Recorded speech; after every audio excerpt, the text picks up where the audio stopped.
I'll tell you the definition of state I explain the four elements of state.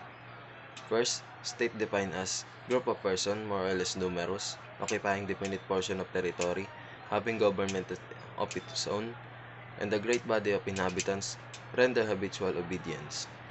And state has four elements, which is people, territory, government, and sovereignty.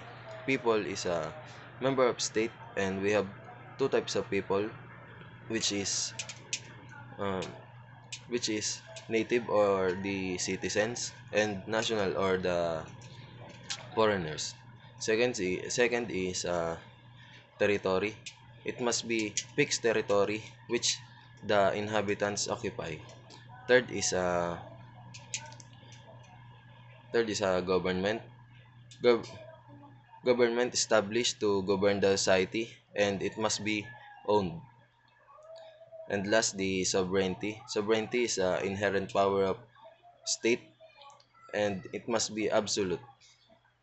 And remember that states cannot be called state if the four elements are not complete. That's all. Thank you.